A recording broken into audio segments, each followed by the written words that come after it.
few people reach out and ask if we were gonna offer our t-shirts again this year, and I'm excited to announce that the store is open. We're gonna keep it open for about 3 weeks. My good friend Spencer over at Limitless Branding helps me do these. This is local, they are good quality. This t-shirt is probably, I think, a little over a year old, and it is, I mean, it's still in really good condition after going in the wash a dozen or more times, probably a lot more than that. But this is the Catching Feelings t-shirt. It is my favorite saying whenever I'm out going on a swarm call. Those are truly the best words when it comes to describing what it feels like to catch a swarm. The other t-shirt that we're also gonna have is the Staying Feral t-shirt. That one has got all my favorite mushrooms on it and a bunch of herbs and foraging. There's also a honeybee on it. But those shirts are gonna be on our storefront for the next 3 weeks. I'll put the link down below. You can pre-order them now. Once the store is closed, then what they're gonna do is make them all. I'm excited because hopefully I'll be able to bring my camera and take you guys when we make them so you can be part of that process. But they're gonna go out and you guys can rock some HoneyStead gear.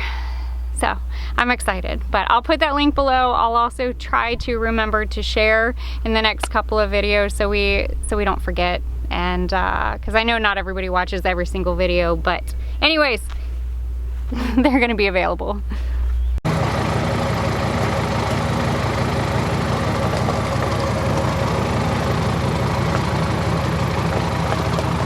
I was debating on doing a day in a life video, kind of to just show you some of the things that I do, because I sat down last night and kind of digest everything that I did in the last couple of hours, or the last couple of weeks, actually the last week, and kind of just give you a little bit of a backstory to what we're doing, what I've been up to, what we've been up to. But today I am unloading, I'm unloading one of our cows that we brought to the processor because we have not yet finished our processing space, but I do have an update on that, and I will definitely tell you guys. But in short, you guys are gonna come with me while I'm unloading this, and I kind of want to just kind of tell you some of the cool things that we've been doing for the last couple of weeks. So this past weekend we had our second beekeeping workshop, and it was an absolute blast. We had all of the people come out, and they were able to get hands-on, get into the bees. They spent a day, pretty much a day inside the colonies, and then the last day, Sunday, it was kind of one of those, we didn't know if it was gonna rain, it was overcast, so we took that day and did other things. Like product making, how to make salves from raw beeswax. We even talked about the medicinal properties of what the bees can offer, whether it is the propolis or honey, and just kind of all of that. Then Monday came, and Mom and Dad and I got into the colonies, and we made all of our splits. We had a few colonies that had some beautiful swarm cells on them, so we went ahead and just pulled the swarm cells and then filled up nuke boxes with the bees. And I think I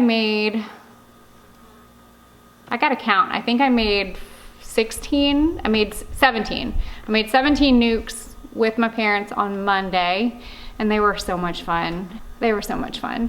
I love when I get to capture them working in the bees together and all their cuteness. Definitely adorable. My parents have been married for, I think this is their 40th wedding anniversary. Or no, they just had their, yeah, I believe they just had their, we have a hamburger avalanche. But they just had their anniversary this past October, so I think this next one is going to be 41 years, and that makes me, I mean, that's a big accomplishment. I mean, my husband and I, this year, we will be married next year. Next year, my husband and I will be married for 18 years. And that's a big accomplishment too. And one day I think I'm gonna have to share the story of how my husband and I met. It was definitely a God thing. And there's a reason. And we're looking back at it now, you know, I see exactly why it was supposed to be this way. And then Wednesday, I had a visitor come out to our apiary. Our new state bee inspector came out, and her and I spent a beautiful day together with the girls. We did hive checks, mite counts, and we had one varroa mite on between 4 of the colonies. So that's kind of one of those moments where you're like, okay, the bees are good. I know that they're gonna be okay. But the bees look beautiful, and very impressed this year with the outcome of what they look like.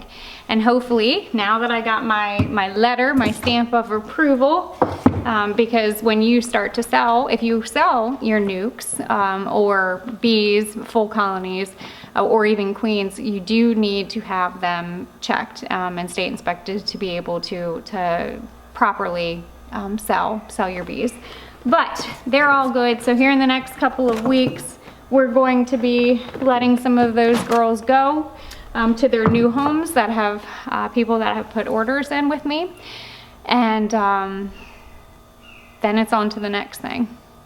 And yesterday, after the state inspection, I did go ahead and go down to our bottom back pasture area, and I started getting our chicken tractor ready to go, because I think today, after I'm done with this, you and I are going to go and load up all of these little fat meat birds and put them in their chicken tractor so that they can get all the grass. The temperatures are finally, I think, where we need to be, and their feathers are coming in, so I know that they're going to be able to hold their heat, and they should be fine down in that bottom pasture. And hopefully, after that, then I can go and take some of my attention and put it back into the garden, because this weekend I'm going to be planting a lot of the herbs. We're going to be getting the high tunnel all planted with our tomato babies for our this year 2023 tomato jungle. I'm very excited about that. But this is just kind of how our life works, and this is kind of a normal here for us. But I need to get moving because it's getting hot, and I've got one cooler emptied, one almost emptied, and then a whole nother cooler and a box that I have to load up.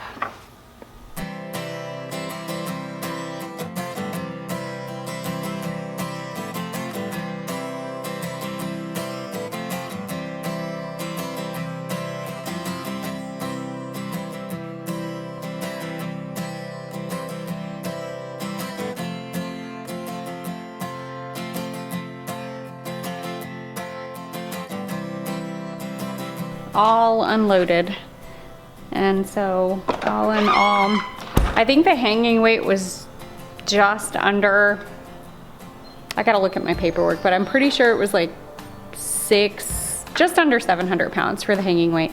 And then I actually didn't look to see how many pounds of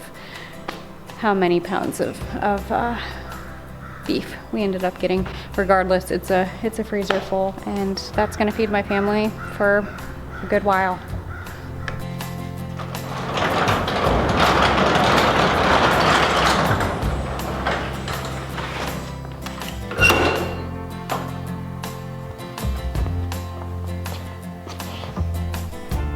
We're gonna be doing a lot in here, and I think it's gonna be a game changer on our ability.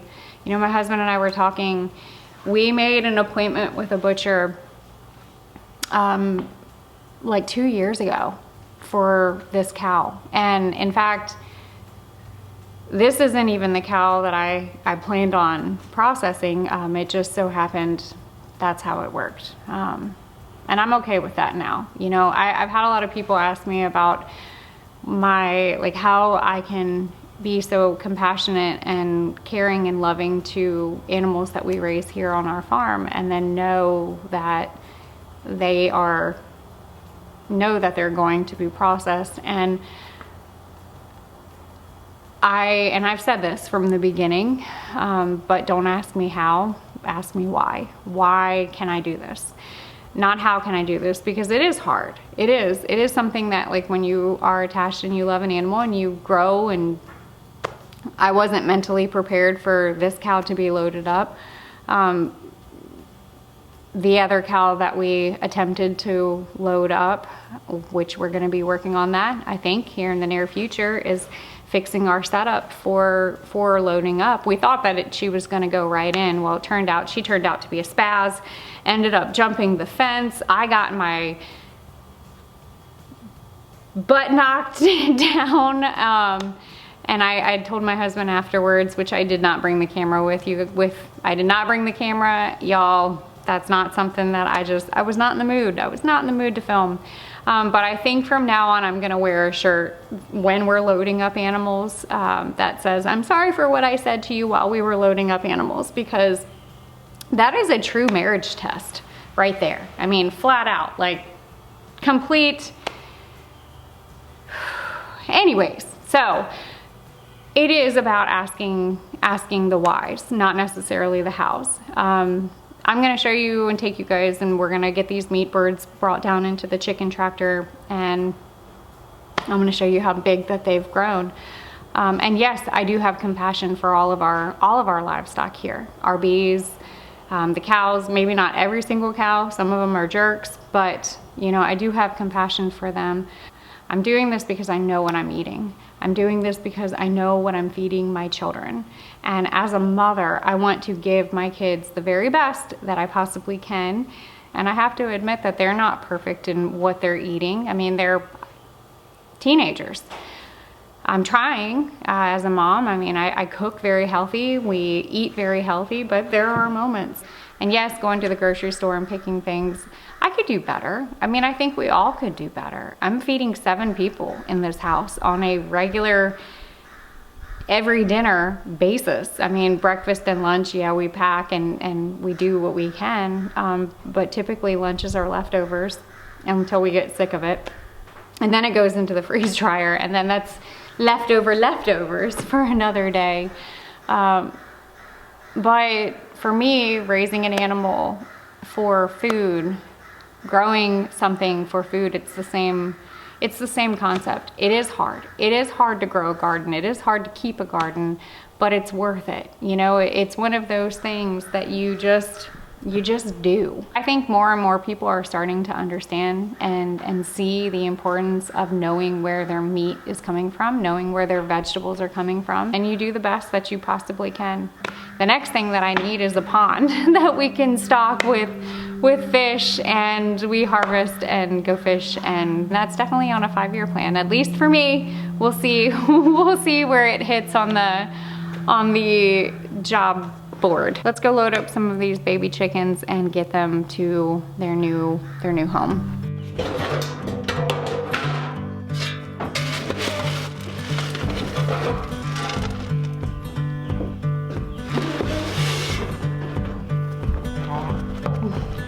Is that better? Figured I'd feed the goats now, because if not, they're gonna be quite loud and obnoxious.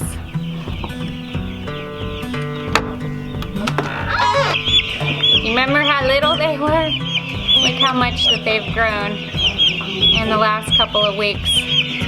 Their feathers are in, so I think they're gonna be able to stay warm. Did you get messy?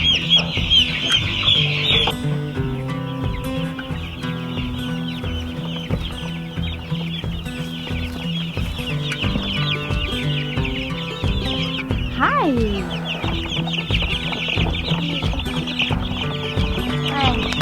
Ooh, chunky.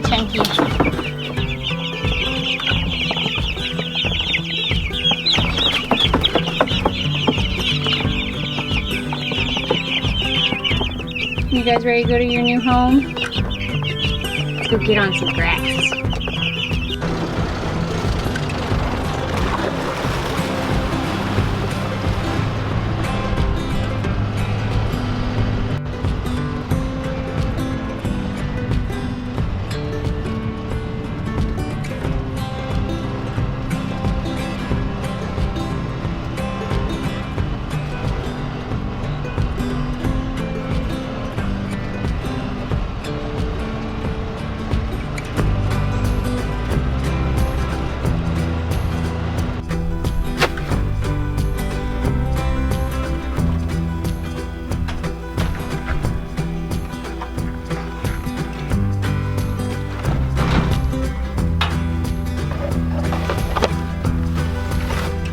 I know that they're definitely gonna enjoy being on the pasture.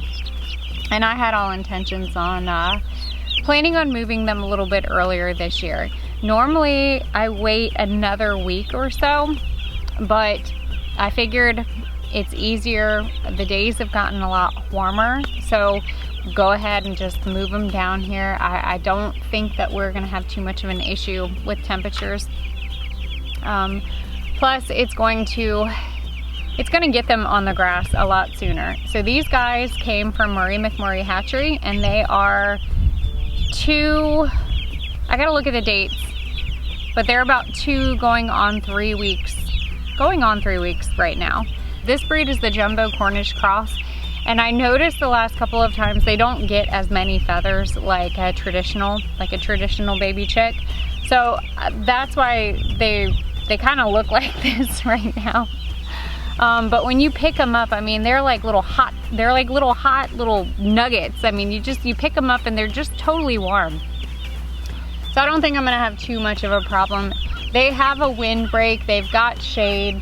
Half of this coop is completely covered. The other half obviously is open like this, but they're able to get plenty of fresh air, plenty of grass, plenty of shade, and plenty of food. Now, the only thing that I don't quite know is how often I'm gonna have to move this chicken tractor. As they get older, I start to move it like twice a day, like once in the morning and once in the afternoon, so that they are on fresh ground every opportunity that they possibly can. And of course the grass is really gonna be good for them. And then as well for my pasture. But going back to the asking me why and not how, you know, I really do want to make sure that I give the animals that we're raising the very best life that I possibly can. And right now, this is what I have to offer, and I don't think they're complaining one bit. I'm gonna put Murray McMurray's Hatchery, their website, down below, that you guys can check them out. They've got a lot of different birds, between laying hens and meat birds and all of their varieties, as well as their YouTube channel. Tom is doing a really good thing over there, and a lot of knowledge, a lot of information, and I absolutely love what they're doing, and I love supporting other people, so go check them out. And again, these are the Jumbo Cornish Cross. We've raised them for a couple of years now. I definitely like them. They grow very quickly and they do a really good job here on our pasture, and have worked really well for my family here on our homestead. The last couple of days have really felt like the official mad rush of spring, between the bees, the workshop, all of this. And now hopefully this leaves me with just being able to pay attention to my garden come this weekend. So that is what I think we're gonna be doing, weather permitting. I think Saturday is gonna rain, but that's okay. We can still spend some time in that high tunnel and get that thing planted. So that is what I'll be working on next. But I am gonna go up, finish taking care of my farm animals, and go spend some time with my family. But as always, don't be afraid to get your hands dirty and learn something old. Bye guys.